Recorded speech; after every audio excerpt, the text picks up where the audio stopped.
Alkalis and bases 5.5. We're supposed to start from differentiating between alkalis and bases. We have been using both the words recently, and we have been using them almost for the same meaning. But now we are going to properly define them, differentiate between them, and find out that what exactly is the difference between them.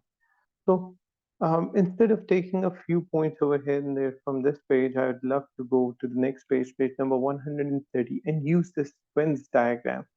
Venn diagram is something that you already have seen as a part of mathematics. Mathematics, in mathematics, Venn diagram are used as bigger, smaller circles or squares, which actually can handle the relationship of two or three or more things under discussion. In this case, under discussion is bases and alkenes. So you can see the bigger circle, which is bases, which have all the names in it. And we can simply define bases as something that can neutralize acids, right? And for the smaller circle, you can see alkalis. And here it is clearly defined that the bases that are soluble in water are known as alkalis. So what that exactly means is that base is a bigger, broader word for anything that can neutralize an acid. It has then two categories. The ones that are soluble in water are known as alkalis, and the ones that are insoluble in water, we simply keep calling them bases. That's what the difference is about. So, a famous line which you will see in many books and over the internet a lot, all alkalis are bases, but not all bases are alkalis. That's because base is a bigger, broader word, a bigger, broader terminology. So, of course, alkali is a subcategory of a base, but base is not a subcategory of alkali. So, yeah, we can safely say that all alkalis are bases that are soluble in water. So, yeah, it's a part of a base, but all bases do not exactly have to be soluble. Like we discussed copper 2 oxide before, iron 2 oxide before, those are not soluble in water. Yeah, we consider them bases, but they can neutralize the acids, but they're not soluble in water. So, when I talk about neutralization, I hope you understand the clear uh, way of defining it. Acid plus base giving a salt plus water is the common neutralization reaction that we discussed about. So, what is a base? A base is that a substance that reacts with an acid to form salt and water only. What is an alkali? Alkali is a soluble base or a base soluble in water and generally used in lab as aqueous solution. It can also neutralize an acid to form salt and water. Now, the common alkalis are these ones: sodium hydroxide solution, potassium hydroxide solution, calcium hydroxide solution, which is also commonly known as lime water, and finally ammonia solution, which is also commonly known as ammonium hydroxide. Now, all the bases can turn litmus paper from red to blue. They have an excess of OH negative ions and they have a pH higher than 7. The first two alkalis on the list, by that I mean sodium hydroxide and potassium hydroxide, they're the stronger alkalis than the other. When we talk about the properties of alkalis or bases or how to compare them, this pink portion at the bottom of page number 130 is extremely good. Now let's go through points and understand the basic definitions of how we define acids, bases, and alkalis, and also how we differentiate between them. Let's start with bases first. So, bases are actually substances that neutralize acids, give salt and water only. Bases are oxides of or hydroxides of metals. Bases are mainly insoluble in water. When we talk about alkalis are actually that can dissolve in water. So the first thing that they are soluble in water. Secondly, they feel soapy to the skin. When we use the word soapy, it means slippery, really. So this actually means slippery. They can also turn red litmus paper into blue. The solutions give a pH greater than 7. Also, their solutions contain an excess of OH negative ions.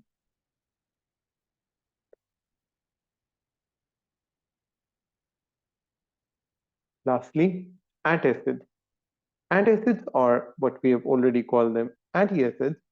are compounds that are used to neutralize acid indigestion, and they include some specific compounds or their combinations. Now, these are three bullet points in which different oxides and hydroxides or some other compounds may have been mentioned. What I usually ask my students is to write the formula along with them.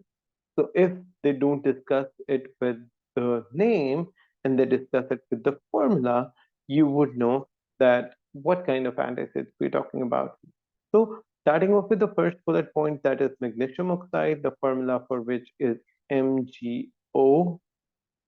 And on the right hand side in the same sentence, that is magnesium hydroxide, it's MgOH twice.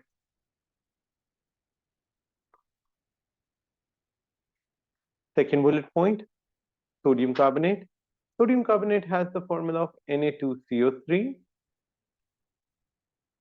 and sodium hydrogen carbonate, as the name suggests, there must be a hydrogen in the structure, so NaHCO3.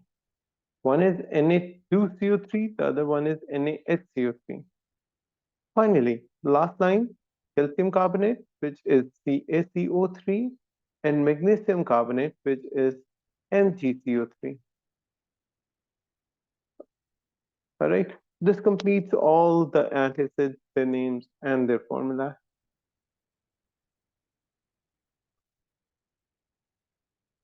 Moving on, let's clear it up.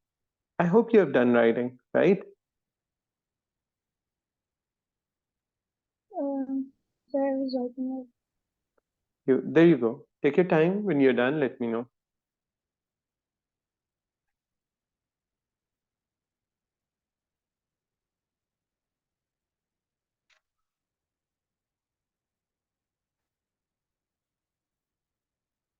it. Done, sir. Okay, let's clear this all up. All right, moving on. Now, on the next page, we have some common alkalis and bases. Okay, if you remember, at the start of this chapter, we had a big table for acids, for both types actually, mineral acids and organic acids. And here we have a big table discussing alkalis, to be honest, alkalis and bases separately. So yeah, this is something you are supposed to memorize. In essay table, I ask you to cut a couple of things and not to memorize them. However, in the alkali or base table, you're supposed to memorize everything. There's nothing that you can cut out. Let's take a quick read through it. For alkalis, the first one and probably the strongest one is sodium hydroxide, which is commonly known as caustic soda. The formula for which is NaOH is strong, is used in oven cleaners or degreasing agents and in making soap and paper and industrial uses. Oven cleaner is something which is only written as a use over here. However, the discussion about soap and paper is usually a part of chapter number 9, industrial chemistry.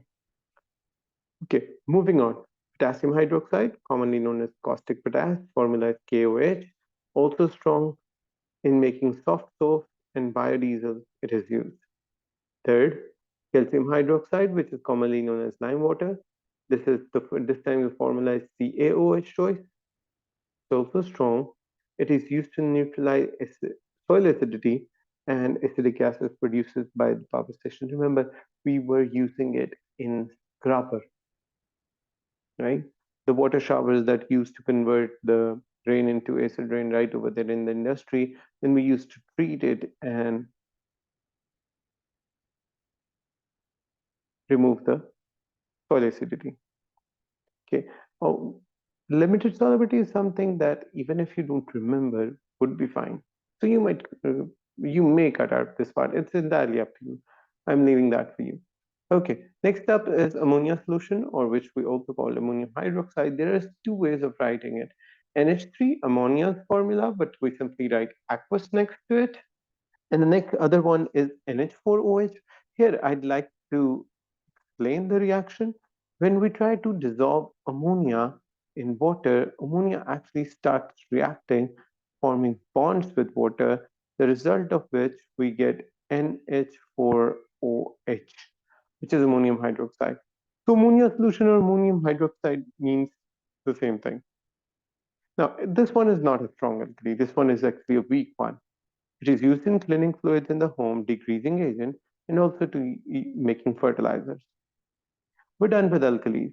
Moving on to bases, we only have two examples. The first one is calcium oxide, CaO. We can't really say it is strong or weak because this is different. Now, for neutralizing soil acidity and industrial waste, or we may use it in cement and concrete. So, neutralizing soil acidity is something that you have previously studied. In making cement and concrete is something that you can you will going to study in chapter number 9. Magnesium oxide, MgO, last one. Antacids, indigestion tablets. Now you might be thinking that when we were talking about antacids and indigestion tablets, we literally wrote the name magnesium hydroxide, and the formula even was MgOH twice, which is different than MgO. Is that correct? We may use MgO or we may use MgOH twice. It's entirely up to us which one we use. Both are safe, both are not toxic to human body, and both actually relieves the problem. So hence we may use any of these. Make sense? Yes, sir. All right,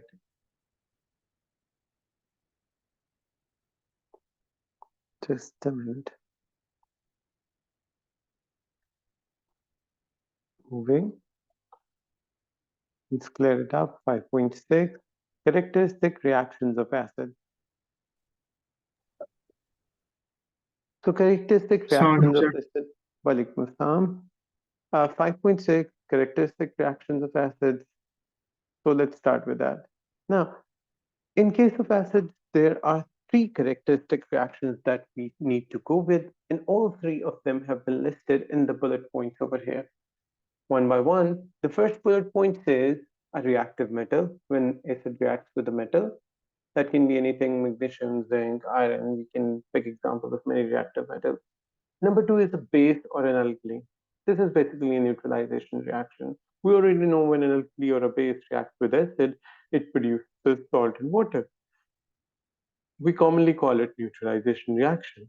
Lastly, the third characteristic reaction is going to be a metal carbonate. It can also be a metal hydrogen carbonate. All these three reactions actually produce salt.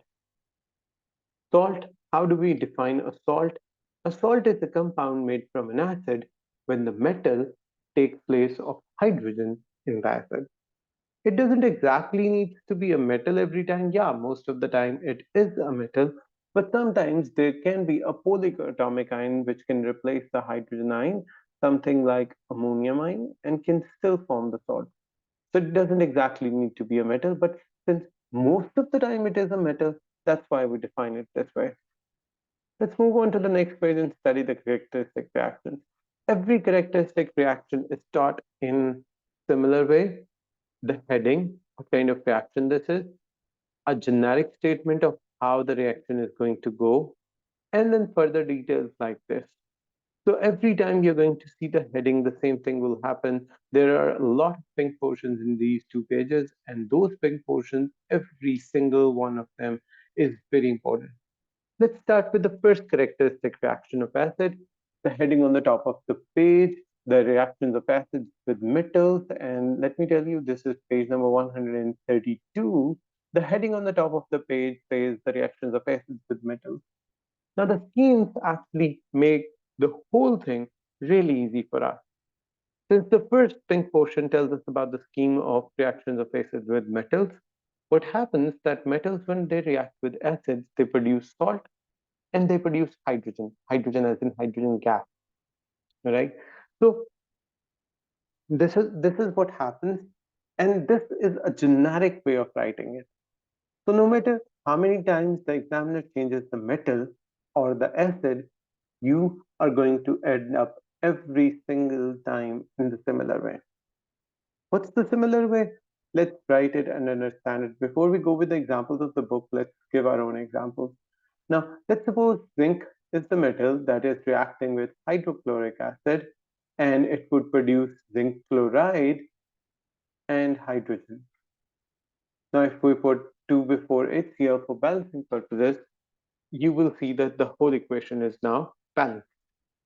Now, you will also see that this equation is exactly similar to the generic statement that we have passed in the first pink portion of on the top of this page, which says metal can react with an acid and can produce salt and hydrogen. So zinc chloride is actually the salt, hydrochloric acid is actually the acidic part, and of course, zinc being the metal. Now, before I move any further, one quick tip, one quick reminder. Every time I write uh, chemical equation, you should be able to perceive about the certain observations we are going to face or see when we're going to actually perform this reaction. Now, since you can see that in this reaction, we have zinc as the solid material, probably aqueous solution of sodium, aqueous solution of hydrochloric acid, my bad, hydrochloric acid is used. Then this is a salt, let's not discuss about it, whether it's soluble or what kind of condition or state you need to put. And hydrogen is a gas, of course. So in this case, zinc is the silver gray metal, which in the form of solid is dropped into hydrochloric acid. So it's pretty easy to understand how much of this metal actually reacted with um, HCl to produce zinc chloride.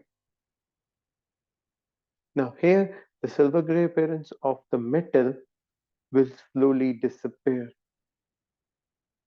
something that can help us. Also, since we're producing a gas, the gas bubbles out of the solution, just like the bubbles we can see in the form of effervescence in a cold drink bottle whenever it is opened. So bubbles like these are produced. So the observations, and these are observations, the colors, the look, the appearance of the whole thing, the smell, these are all observations.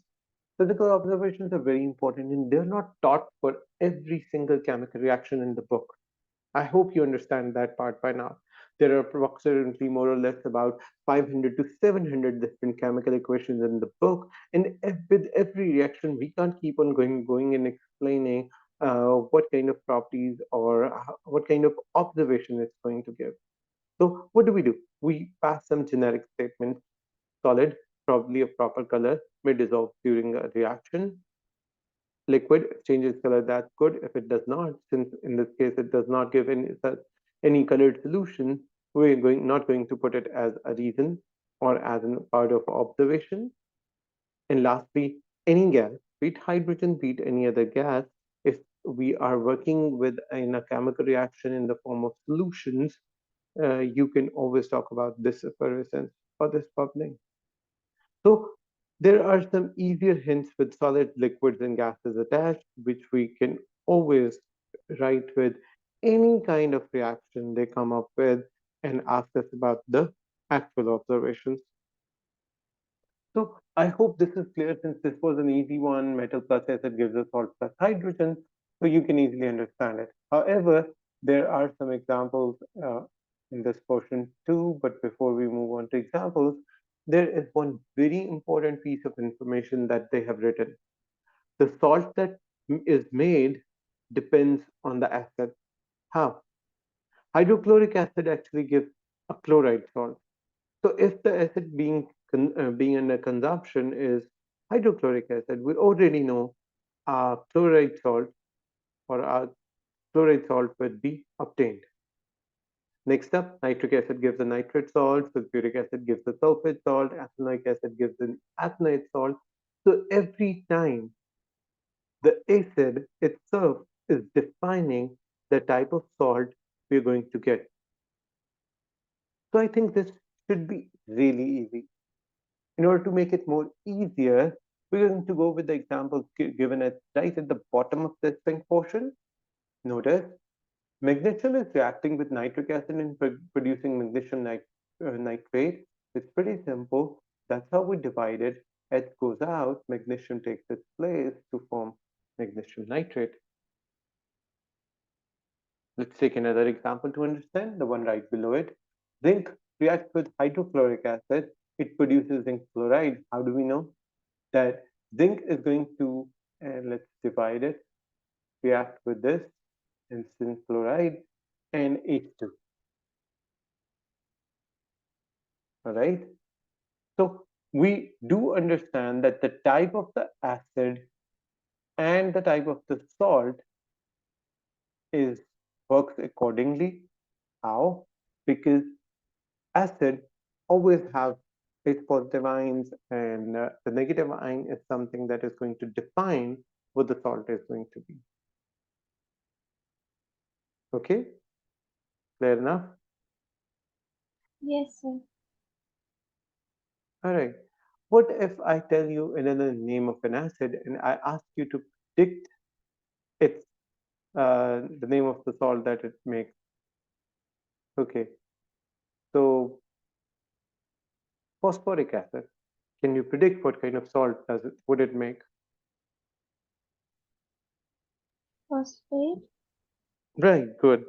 So now you understand a simple point that we probably already know, that in these cases, the salts that are usually made, which are made up of three or more elements, and in the suffix of ATE. So yeah, phosphoric acid is going to give us phosphate, sulfuric acid is giving us sulfate, nitric acid is giving us a nitrate, ethanoic acid is giving us an ethanoate. Yeah, ending suffix ATE is the same. Let's move ahead. This clears up the first characteristic reaction. Let's talk about the second one. Now, in the second one, the acid might react with a base. In the pig portion, although that's not written as a part of the equation, but let me tell you, this is a part of the equation because both the equations, be it acid, oh, sorry, be it alkali, be it base, neutralize in the similar way and form the same salt and water.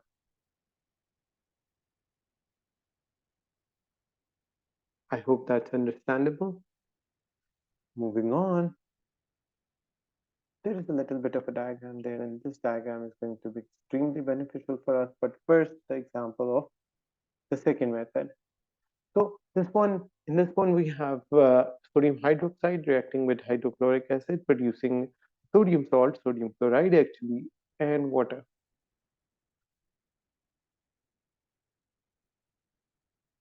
So this is clearly from the same example, from the same generic scheme, not exactly example. Take a look at this. Sodium chloride. Salt has two parts, a positive ion and a negative ion. The positive ion actually comes from the metal in the base or alkali. Just like in this case, in sodium chloride, sodium is actually coming from metal or base, for example, sodium hydroxide ion. And the negative part of the salt, which is usually written on the right hand side, is our chloride ions. And we understand from the table that we have just studied that chloride salt always comes from an acid named as hydrochloric acid. So now we know who's the parent acid of this salt. So this should be easy. The positive part of the salt comes from the base or alkali. The negative part of the salt always comes from the acid. Clear enough? Yes, sir. Okay. That's a very good way to remember how the salts are. Apart from the definition that salts are something that are made up by displacing metal or with the hydrogen ions of the acid. So yeah, in case of definition, the definition on the previous page was perfect. In case of how they are actually made or which end comes from which part, this diagram is much better than the previous one. Moving on. The reaction of acids with carbonates. Acid can react with a metal carbonate. Not to forget, this option is something that we discussed on the previous page 131. And whether they are carbonates or hydrogen carbonates,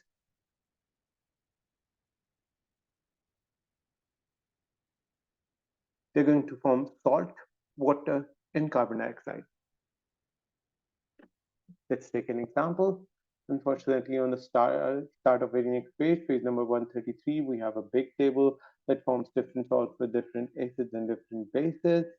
We'll do that, but a little later. Let's come to the bottom of the page, 133. And here the writing continues. It says that we react the metal carbonate with acid. What happens is that we form metal, metal chloride or metal salt, water, and carbon dioxide. Now, since we have been adding the term hydrogen carbonate to it, so we can safely or easily talk about hydrogen carbonate. For example, NaHCO3 is hydrogen carbonate, reacts with an acid. Since hydrogen carbonate is supposed to exactly work like the carbonate does, it's also going to form a salt, which is NaCl, water, and carbon dioxide. That's the equation for sodium hydrogen carbonate. Make sure you note it down.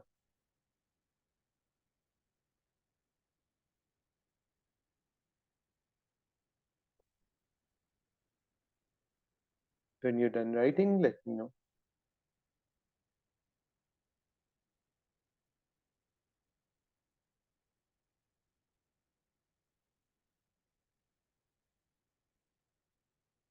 Done, sir. Okay, good. So let's, for the sake of practice, go back on the same page, page number 133, the top of the page, where we have the table which discusses the formation of different kinds of salts with different bases and different acids.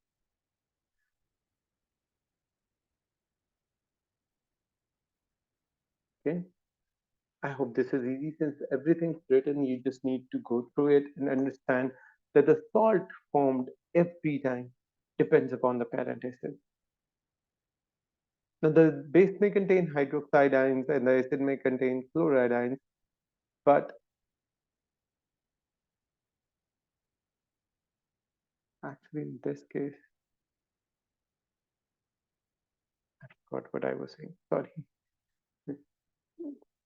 So, moving on, you can form different salts from different bases and different acids. Yeah, I was saying that every time the salt you make depends upon the parent acid. The negative ion of the salt and the negative ion of the parent acid is going to be the same every time. For example, take a look. Hydrochloric acid column is filled up with chloride salt. Nitric acid's column filled up of nitrate salt. Sulfuric acid column is filled up of sulfur salt. That's why it's known as parent acid, and the type of salt we're going to get depends upon the parent acid, which finishes for us 5.6. Let's start 5.7. Acids, alkalis, and chemical analysis. Now, much of this part is already present as a part of big, huge tables on chapter number 12, but still, we're going to go with a few important points as a part of this chapter because those also come as a prerequisite and be used in the later part of the same chapter. For example, the test of carbonates by using acid is commonly considered. How do we test them? If we need to test a carbonate, if we need to test a white powder and we don't know whether it's a carbonate or not, we add a little bit of acid to it. It starts fizzing. If it starts fizzing, that means it is actually reacting. And remember, on the previous page, a carbonate salt, upon reaction, would produce salt, water, and carbon dioxide. Since carbon dioxide is gas, that is what fizzes out of the whole system. Okay. Now, for this kind of case, since it's carbon dioxide gas, and you can't actually look at the gas and tell it's carbon dioxide. Why? Because carbon dioxide is colorless, carbon dioxide is odorless. How do we test it? We test it by passing it through lime water. The same things are written in the lines over here. And as soon as you pass it through lime water, it turns or it goes cloudy. You can use the word cloudy. You can use the word milky as well. Both the words are acceptable and both tell us the same thing about the behavior of carbon dioxide. Whenever it is passed through lime water solution, it turns it cloudy. That was the first one. We're going to use the same reaction in precipitation topic later on in the same chapter. That's why I was saying that um, these parts, although they are part of chapter number 12 too, but since they're going to act as a prerequisite, that's why they have been added to part of chapter number 5 as well. Now, moving on, test for metalines. When we talk about metalines, there are actually two kinds of metalines that you are going to face in your chemical analysis. One are the transition elements like copper 2, iron 2, iron 3, chromium 3, all are the ions that come from transition elements. And then there are white hydroxide precipitate, which sometimes include the other elements as well, such as calcium, zinc. No, actually, zinc is a transition element, and alumina. We can also take the example of magnesium over here. Now, let's do them in the form of their colors or white appearance. Talk about colored precipitates. We discuss all the transition elements. Copper 2 salts give a light blue precipitate of copper 2 hydroxide. So you are supposed to memorize the color as well as the ion. Iron 2 salt give a light green precipitate of iron hydroxide. Iron 3 salts give a red brown precipitate. Chromium 3 gives a gray brown precipitate. All these four colored cations are explained as a part of chapter number 12 too, where we discuss cations being tested by sodium hydroxide or ammonia solution. Remember, we try to add a strong alkali, so sodium hydroxide is a perfectly good option. Take an example, look at the example below in which iron 2 sulfate is reacting with sodium hydroxide.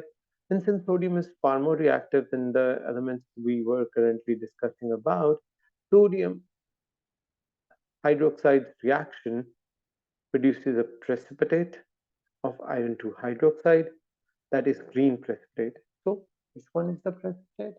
Let me this one, 50. This part is not included, just the iron part. In a similar way, light green precipitate of iron 2 hydroxide, red brown precipitate of iron 3 hydroxide, green precipitates of chromium 3, and light blue precipitates of copper 2, if they ever react with those ions. So if you remember those ions, it's pretty simple about their colors and how you're going to answer it. Remember, this is mostly a 1 mark question, and this goes for all three papers, paper 2, paper 4, and paper 6. Moving on to white hydroxide precipitates. The precipitates that are usually made by other than elements except zinc. Zinc is really in discussion for transition and not transition.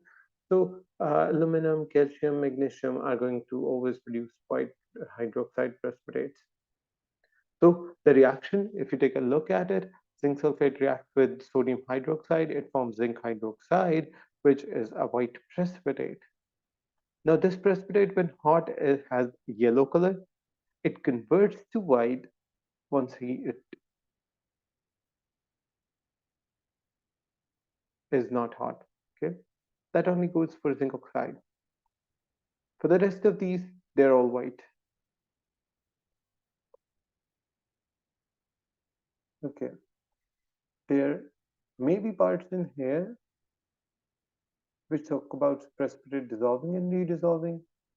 I tend to discuss these parts at chapter 12. So even if you just know the color details and you need to add magnesium Mg to the list. White precipitates, white precipitates, white precipitates, white precipitates, all four of them. How are we going to differentiate between them is an entirely different question. I've seen students being curious of the fact that if they all produce white precipitates, how do you differentiate between them, that which one's zinc and which one's calcium? Yeah, that's a good question, but we're going to answer that question in chapter number 12 and not here. Hence the boundary line of not doing them here. When I use the word precipitate, I actually mean a sudden formation of a solid. Solid usually has greater density than liquids or gases, which in turn tend to settle down at the bottom. The diagram for which is pretty clear in figure 5.17 at the bottom of page number 135. Now, this is mixing of two solutions, that is sodium sulfate and iron hydroxide, and it forms precipitate, though that's the green one that is just shown in the diagram. If we look at the real-time picture at the right-hand side, it is going to give talk about the precipitates of iron 3 hydroxide. And since this is the one for which red-brown color has been mentioned, so I think it's pretty clear to see how this goes and tends to settle down at the bottom. The stuff I was talking about, that this one's heavy, so it tends to slowly go down and settle down. So let's clear it all up. And one last point, the test for ammonium salts using alkali. Let me clarify. This specific heading is now considered very important. If you go like 6 years back or beyond, this question was really used as a question. But now, in the past 4 to 5 years, this question has been used with a much higher frequency, repetitively. So I always lay importance to this question. Apart from where we have been discussing all positive ions or metallic cations previously, this one is just the test for ammonium. In case of ammonium system, if you simply heat up the dry salt, it gives away the gases and decomposes. In this case, ammonium nitrate is reacting with sodium hydroxide. It is producing a sodium salt. It's producing water. Along with it, it's producing ammonia. Make sense? Yes, sir. Okay, let's move on.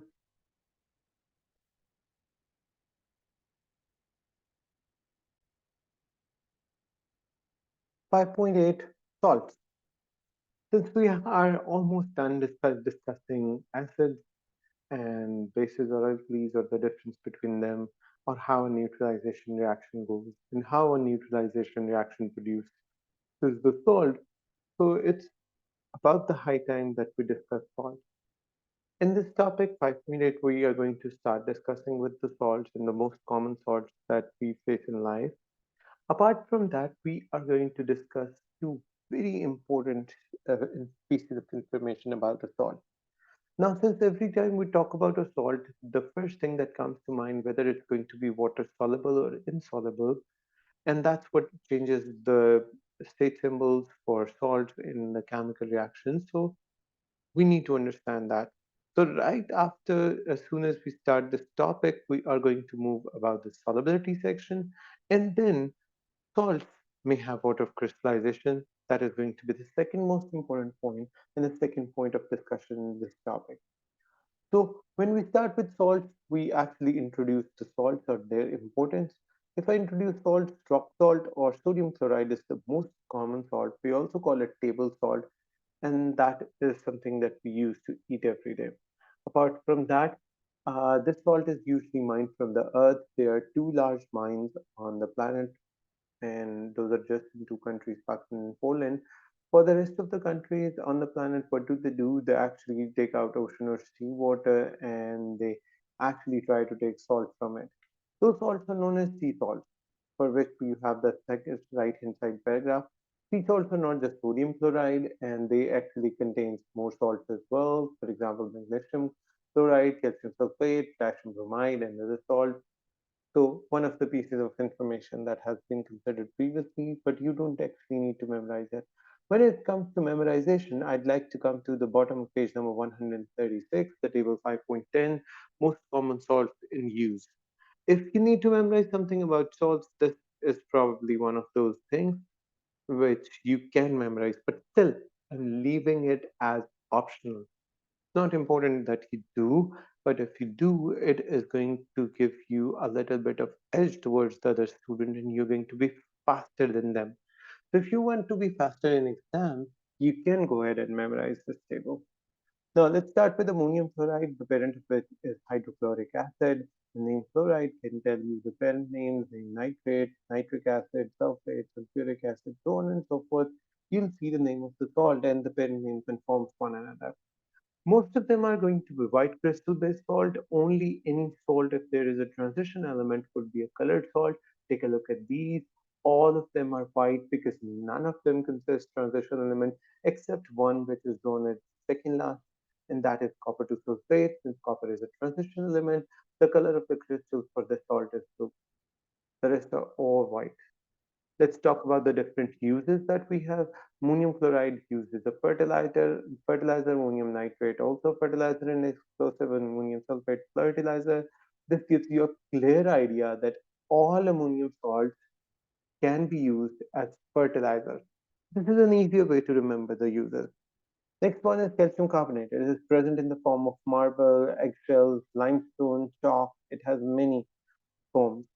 The parent acid is carbonic acid and it can be used as decorative stone. We are going to use that for chemical purposes in making lime, in making cement, extracting iron, all of which is a part of chapter number 9, the industrial chemistry.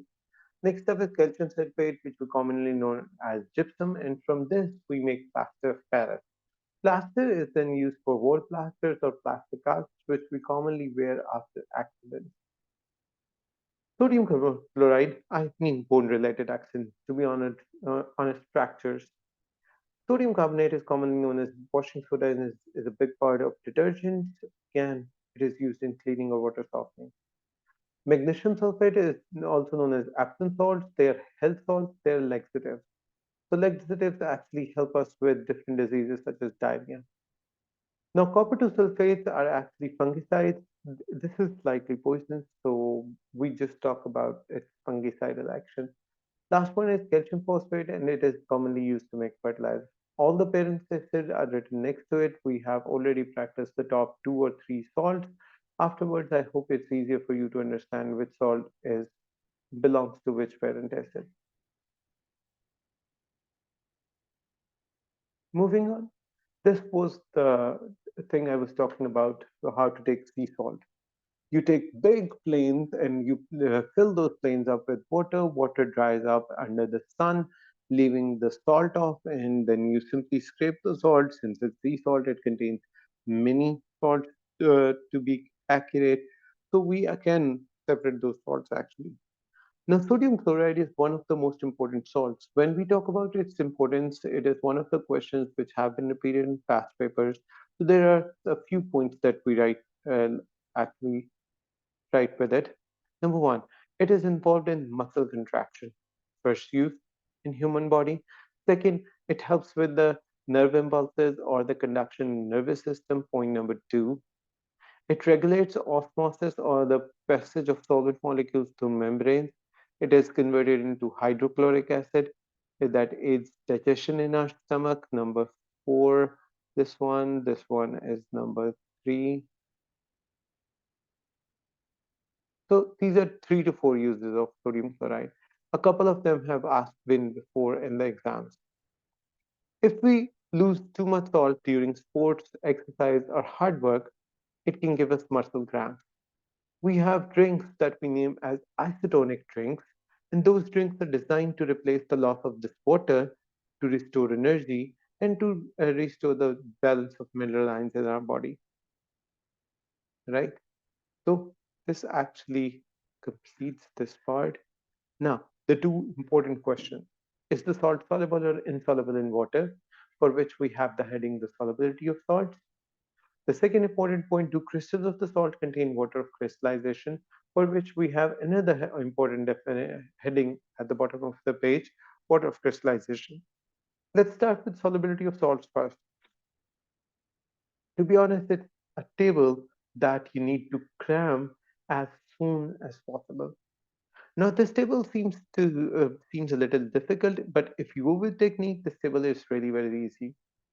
So the first technique is to memorize all solubles together. Some compounds are always all soluble. All sodium salts are soluble, all potassium salts are soluble, all ammonium salts are soluble, all nitrates and all ethanoids are soluble. So that's a pretty good idea. It actually shortens up the whole thing. Now, if we talk about chlorides, all are soluble except silver 1. It's better to write silver 1 chloride because silver is a transition element. Instead of writing just silver chloride, it's better to write silver 1 chloride. Apart from that, lead 2 chloride, In case of sulfates, most sulfates are soluble, which are the ones that are not soluble, and we discussed them at your level, is barium sulfate, lead sulfate, and calcium sulfate. Lastly, carbonates, most are insoluble. Only the carbonates of sodium salt, potassium salt, or ethanoid salts are soluble. Sorry, my bad, not ethanoid, ammonium. So, ammonium carbonate, sodium carbonate, potassium carbonate are completely soluble. The rest of the carbonates, they are not. So actually, five of them are straight soluble. For chlorides and sulfates, you need to understand and memorize the insoluble exceptions. For carbonate systems, only three are soluble and the rest are insoluble, so we might not need in further detail about this. Okay, moving on. Will you be able to cram this table completely? Table 5.11.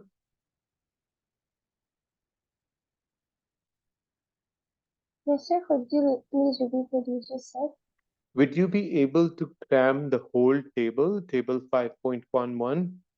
Because this is one of the most important parts of the table which you need to cram. Yes, sir.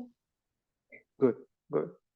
Remember the tips and tricks I just told you? Five of them are straight away soluble. Just there are three in which we need to memorize the exceptions. And even in that case, there are only seven exceptions in total that are written over here. Sorry, eight exceptions in total that are written over here. And for the rest of them, they behave entirely differently. Okay, water crystallization. The crystals of some salts contain water crystallization. Actually, they consist of water molecules as a part of the salt. So the water gives their crystals some shape. In some cases, it also gives them a little bit of color. For example, copper sulfate crystals. Such salts are known as hydrated salts.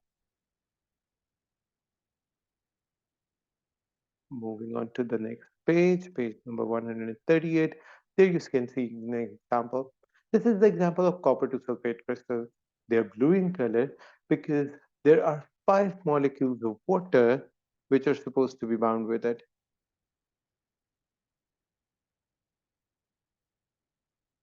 Let's look at the formula at the bottom. Table 5.12. Previously, if I go beyond 2016, I tend to ask my students not to memorize this table. But after 2019, I do ask my students to try to memorize this table as well. This table talks about different colors and different compounds having different number of water molecules in them as water crystallization.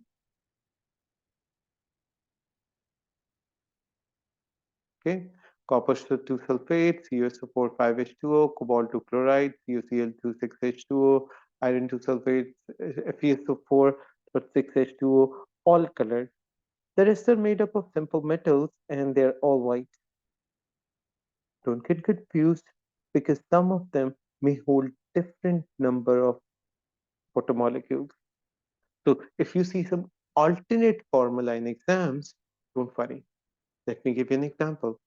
CaCl2 is a compound, sorry, my bad. CaCl2 is a compound which exists with different water crystallization. For example, CaCl2 is present in the form of two water molecules. CaCl2 is present in the form of six water molecules, or CaCO3 is present in the form of 10 water molecules of hydrogen, water crystallization. So yeah, since there are three formulas, they can use any of these in the exam. So memorizing these along with the colors actually help you with the colors, not exactly with the number of water molecules, because they can be different in different structures for the same molecule. Not just that, this topic consists of one more important piece of information. You can always remove that water out, and that is a dehydration reaction. That heating the salt, it may dehydrate, it may lose water and convert from a colored hydrated form to an anhydrous. Anhydrous means having no water, anhydrous white form. Copper 2 sulfate crystals are actually blue, like shown in the same page above, and anhydrous copper 2 sulfate crystals are actually white in color.